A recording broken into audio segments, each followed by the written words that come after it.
Bonjour tout le monde, donc nous voici sur une vidéo sur la chaîne de la Fée du Scrap. Donc j'avais envie aujourd'hui de vous montrer, comme on arrive tout doucement vers Noël, le mois de novembre on commence à préparer. Et ça fait, on va dire, des lustres que je n'ai pas fait de moodboard. Donc vous avez des moodboards extraordinaires sur la boutique de la Fée du Scrap, vraiment des sortes de différentes et autres que vous avez. Moi, simplement, je voulais placer on va dire mes tampons comme ceci. Donc, c'est Yannick qui m'a tamponné parce que j'ai encore du mal au poignet. Donc, j'ai fait le tamponnage avant. Donc, mais je vais vous expliquer comment nous avons fait. Alors, tout d'abord, vous avez tout autour un bord de 1 cm. C'est ce que je fais tout le temps. Je vais vous donner la mesure de mon papier aussi. Donc, c'est un aquarelle 300 grammages. 100% coton, donc vous avez, moi j'utilise les arches, les fontaines et le centenaire. Alors celui-ci il fait 17 par 24, donc et j'ai donc fait le tour 1 cm et ensuite j'ai placé on va dire mes éléments, chaque personnage de ma scène de Noël. Voilà, donc j'ai tout à... Enfin, mon bord est fait de 1 cm, l'intérieur n'est pas fait. Donc là, j'avais une ligne. Donc j'ai placé, je voulais mettre absolument cette branche de houx, ces bougies décorées, parce que je voulais travailler autour de ces bougies qui sont très très jolies. Donc j'ai mis bougies et j'ai mis ces petits anges, soit faits en feuillage ou en papier, juste un de chaque côté. Donc là, je savais que je pouvais tirer un trait. Donc j'ai tiré un trait quand j'avais fini ma première scène à 8 cm. Donc j'ai relaissé un entre deux et ensuite donc j'ai réutilisé mon petit cerf trop mignon. On dirait qu'il est assis toujours sur quelque chose, comme je l'ai assis sur ma pâtisserie. Je l'ai assis donc sur on va dire un carré. Donc je voulais donc j'ai tiré forcément, comme mon haut a été fait, j'ai tiré mon trait et j'ai fait assis mon petit cerf et j'ai utilisé là-bas en haut mon feuillage. Donc ensuite, je voulais faire une scène de bougies. Donc en premier, j'ai tamponné celle-ci, où j'ai fait un masque, voilà. Et ensuite, en faisant le masque, j'ai tamponné les deux autres, où j'ai fait un masque aussi, puisque derrière, j'ai tamponné ce petit branchage qui fait penser à du myosotis, qui est très... je veux dire, ça donne un peu plus d'effet à vos bougies. Et à côté, j'ai voulu mettre cette petite bougie-là. Voilà, donc j'ai fait les 3 masques parce que j'ai fait le premier, j'ai tamponné les 2 autres. Après, j'ai mis les masques sur les autres pour mettre mon myosotis qui est derrière.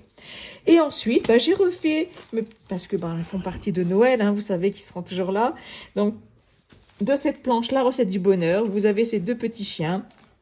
Ici, j'ai mis mon masque, hein, parce que j'ai le masque, voilà, et j'ai collé mon autre petit chien, voilà. Et là, je pense que je mettrai un texte ou quelque chose, parce que j'aime bien mettre du texte, pardon. Je vais tout faire à l'aquarelle.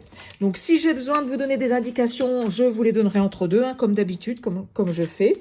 Et voilà, donc je vais mettre du texte, je vais faire du fond à l'aquarelle. Je pense que ça va être dans les couleurs traditionnelles de Noël. Voilà, peut-être changerai, hein, je veux dire après on a encore tout le mois de novembre, peut-être je ferai d'autres choses.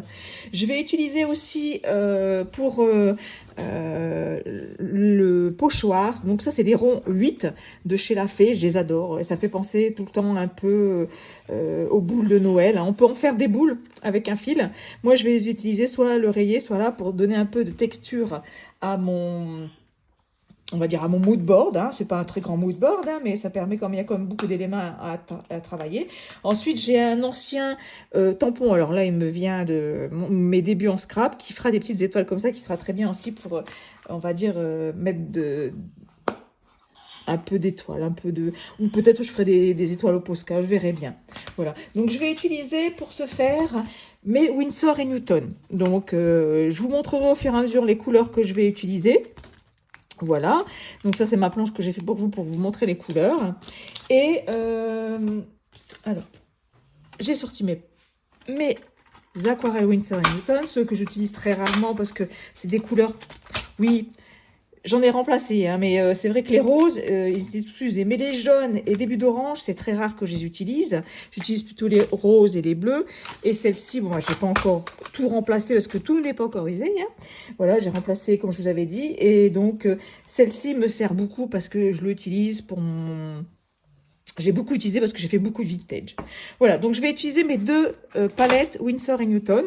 Et à chaque fois que j'utiliserai une couleur, je vous montrerai la couleur grâce au nuancier que j'ai fait ici. Alors, ce qui est sûr, c'est que je vais faire un fond. Alors, très léger. Je vais contourner mes éléments avec mon pinceau. Alors, que je vous montre tout le temps dans mon pinceau Raphaël Soft Aqua. S'il est trop petit, je prendrai... Alors... Voilà, j'ai le numéro 10 et le numéro 6 qui vont très bien pour faire les entre-deux, mais je pense que le petit pour faire les entre-deux. Et quand il y a des plus grandes... On ne fait pas tout, hein. On fait simplement des tâches pour dire qu'il y a un fond à votre mood board. Enfin, moi, c'est ce que je fais. Donc là, ce que je vais utiliser pour le fond, je vais vous le montrer, je ne vais pas vous le montrer là parce que ça ne se voit pas trop. Je vais vous montrer par rapport à mon nuancier. Je vais utiliser ces marrons, terre d'ombre, brûlé, Van Dyck, mais je ne vais pas aller trop vers sépia. Je ne veux pas que ça se fonce, vous voyez. Je veux que ça reste quand même assez doux. Donc terre d'ombre brûlée, voilà. Je vais rester dans ces petits marrons là. Pas de ocre, mais dans plutôt les marrons. Et ensuite, bah, mes feuillages, je vais les faire dans le vert. Mes chiens, je vais les faire dans le ocre. Mon petit cerf, ben voilà, je vais faire rouge, vert. Mes bougies, je vais les faire grises. Et tout autour, je vais faire le travail du vert. Voilà, ça restera vraiment dans les couleurs de Noël. Et puis après, je mettrai du texte. Et puis, à la fin, quand vous avez terminé, vous pouvez tirer vos traits au crayon. Mais ça, on y reviendra. Voilà, je vous laisse avec la suite.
Alors, comme vous pouvez voir, donc j'ai fait mon marron terre d'ombre naturelle.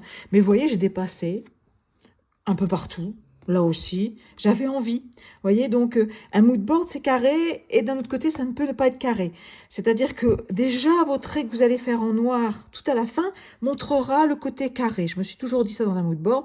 Donc, pourquoi faire carré avec ce que vous mettez dans les cases? Pas forcément, puisqu'on peut faire dépasser. Moi, j'aime bien ce genre de moonboard où vous pouvez faire dépasser les choses et tout n'est pas carré sans être, enfin, en étant tout en carré. Je ne sais pas si vous comprenez, parce qu'il y a quand même les carrés et les rectangles. Alors là, j'ai utilisé donc ce terre d'ombre, et maintenant je vais mettre en couleur. Donc vous allez voir chaque élément avec mes aquarelles Winsor & Newton. Et puis, par la suite, je vais travailler les fonds avec la Distress. Et je vais d'abord m'occuper de mes éléments. Vous voyez, sur le museau-tige, j'ai passé parce que je vais faire des touches de blanc, parce que c'est des boules blanches au bout. Hein, donc voilà, donc là, je vais travailler chaque élément. Et puis, je vous laisse en vidéo.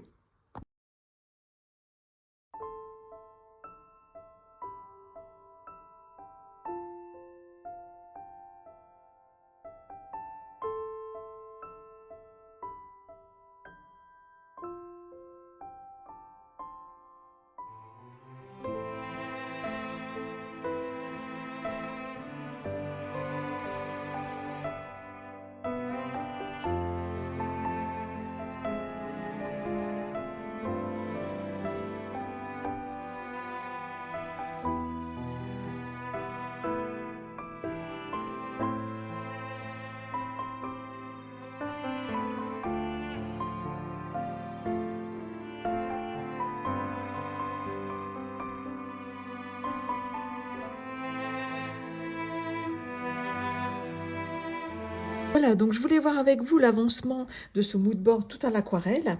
Alors, le vert, je vous l'ai montré. Hein. Le vert, j'ai utilisé le vert olive et j'ai foncé avec le vert de périlène. Ensuite, pour les chiens, donc ici, donc pour la bougie, pardon, on va rajouter parce que le vert c'est pareil. Là, j'ai rajouté de jaune quinacridone, mais j'ai utilisé aussi le marron pour éclaircir un petit peu. Donc c'est l'ombre, terre d'ombre naturelle, et j'ai foncé avec de l'or quinacridone, voilà, et de l'ocre brun. Alors mon chien, parlant de l'ocre brun, ainsi que le cerf, je l'ai fait à l'ocre brun ici, et j'ai foncé, alors que je ne vous dis pas de bêtises, avec le rouge clair et un rouge de Venise ici, vous voyez, ainsi que mon cerf. Le vert, j'ai refait le vert, là c'est de l'or de quinacridone. Le chien, j'ai utilisé le terre d'ombre brûlée et le brun Vendic. Les feuillages, je vous ai montré aussi les couleurs. Ce que j'ai laissé là, c'est le rouge. Alors le gris, je voulais vous dire, donc c'est du gris navy, celui-là. C'est le gris que j'utilise, hein. J'ai mis un gris là, un gris là. Je le foncerai peut-être au crayon. Avec mes polychromos, ça c'est possible aussi. Et puis, ça donne un peu plus de profondeur. Ainsi que là, j'ai fait de l'ombre. Je mettrai un peu de noir, mon polychromos noir, pour dire de mettre un peu plus d'ombre en dessous. Je pense que je vais en mettre aussi au pied de mon petit cerf. Et puis peut-être aussi en dessous de ses fesses. Et là, je vais mettre du rouge. Alors, je vais utiliser... Là, je vais mettre le rouge. Alors, excusez-moi. Je tournicote mes pages. Alors, je vais certainement passer par un laqué écarlate et un rouge cadmium foncé. Voilà. Et après, je foncerai certainement, si je fonce, c'est avec un violet de périlène ou un violet Cap-Punt. Voilà. Donc ça, je vais faire l'écharpe, le ruban, le nœud, et ici, son chapeau et sa salopette rouge avec sa petite écharpe. Voilà. Et après, je vais foncer avec mon crayon. Soit le sépia polychromos, soit le noir. Donc en dessous de mes animaux, en dessous de là, et ici une petite ombre. Et mes boules ici, voilà. Parce que tout ce que j'ai laissé, c'est rouge. Voilà. Comme ça, voilà. Donc je préfère vous expliquer. Après, c'est simplement de la mise en couleur, hein, très, très facilement. J'ai mis, pour commencer, du vert olive. Et ensuite, j'ai foncé avec mon vert de périlène. Et puis après, vous pouvez rattraper au crayon, hein, si vous souhaitez foncer un peu plus. Voilà, avec les verts, moi j'utilise mes polychromos, mais vous avez d'autres marques. Donc je vais faire mon rouge et puis mettre mes ombres et je vous montre. Voilà, donc j'avais terminé tout ce qui était rouge pour mon aquarelle. J'ai simplement foncé avec le vert plus foncé de polychromos, le rouge plus foncé de polychromos. J'ai mis un marron et j'ai fait du sépia en dessous, des bougies en dessous des chiens, un peu au pied du cerf. J'ai foncé ici, j'ai pas encore mis de touche de blanc. Je voulais simplement vous dire que je suis en train d'utiliser le pochoir rond 8 de la Fée. Je trouve que ça fait, j'aime bien, j'aime beaucoup, avec la Distress Ink Tie-Dye. Voilà, donc je prends, voilà, je voulais simplement vous montrer ça, et j'applique des ronds un peu par-ci par-là. Là maintenant, je vais mettre des touches de blanc. Je vais faire mes myosotis blancs aussi, pour dire que ça ressorte, et puis quelques traits blancs. Ensuite, je vais faire quelques étoiles, comme ça, noires. Je trouve que ça va faire joli. Et puis après, je vais mettre du texte que vous avez dans les planches, des différentes planches de la Fée. Il y en a plein, plein, plein. Ça, c'est une planche de l'année dernière, je n'ai pas encore utilisée, mais ça ne serait tardé. Mais vous avez plein de textes qui iront très bien à mettre partout. Et ensuite, je vais faire mes cadres noirs. Donc, vous les voyez, je les ai laissés au crayon parce que quand on fait de l'aquarelle, après, c'est très difficile de le gommer. Mais c'est pas grave, hein, puisque moi, ça me permettra d'avoir ma base par rapport à mon crayon. J'utilise, vous avez les microns, donc 1,05, c'est bien. Hein, il ne faut pas que la ligne soit trop fine non plus. Et la fêlée est vend à l'unité aussi, donc n'hésitez pas. Et puis, voilà, et ça sera terminé. Donc, je vais vous faire tout ça et je vous montre terminé. Voilà, donc je viens de terminer mon mood board et j'ai donc collé, enfin avant j'ai fini mes pochoirs comme je vous avais montré, j'ai fait mes petites étoiles, hein, je les ai depuis que j'ai commencé le scrap, donc ils ont bientôt 20 ans ces petits tampons, mais ils vont du feu de Dieu, je ne pourrais pas vous dire j'ai eu, ou peut-être la marque n'existe plus. Après j'ai fait quelques petits traits blancs un peu partout, et puis après j'ai collé mes 3 titres. J'ai pris les règles de Noël que j'ai ancrées un peu à la tie-dye pour rappeler la couleur du pochoir. Et voyez, le fond comme ça, quand on fait un fond marron, ocre clair, ombreux, vraiment très clair, et bien après quand on fait du pochoir, on ne voit pas s'il y a des traces. C'est super, vous voyez, voilà, je trouve que c'est bien, ça se confond. J'ai pris joie et heureuse et la saison qui engage le monde entier dans une conspiration d'amour. Voilà, ça. Et puis les règles de Noël, et puis j'ai fait mes cadres, mais vous voyez, je les ai pas comme là. Ouais, j'ai pas. Attendez, j'ai fait une petite erreur. J'aime bien quand c'est bien fait quand même, hein, mais là c'est pas bien fait. Voilà. Et je parlais et j'ai continué à montrer là et j'ai mis un peu de peinture acrylique. Voilà, je vous montre. Ça se voit de près, mais peut-être vous de loin, vous ne l'auriez pas vu. Voilà. Comme dirait Annie, si tu me l'aurais pas dit, je l'aurais pas vu. J'ai mis un peu de Posca dans mon myosotis blanc. Bon, ça se voit pas encore trop, mais bon, quand même. Et puis, qu'est-ce que j'ai fait d'autre? Bah, c'est tout, hein, voilà. Et voilà, nous avons fait un mood board ensemble pour les fêtes de fin d'année. J'espère que ça vous aura plu. La collection Un air de Noël gourmand est fait pour, et en plus, si vous travaillez que les bougies, elles sont tellement belles, je vais les travailler autrement. Vous les verrez au courant du mois de novembre et décembre. Et puis, bah, mes petits chiens, ça fait déjà de la fée 2 fois que je les travaille, hein. J'avais fait une première vidéo en octobre, tout de suite avec les cagettes. Le petit bonhomme là, je l'avais déjà travaillé plusieurs fois. Et puis voilà, donc si vous avez des questions, n'hésitez pas. Quant à moi, je vous remercie d'être là, de regarder la vidéo et je vous dis à bientôt pour une autre vidéo. Au revoir!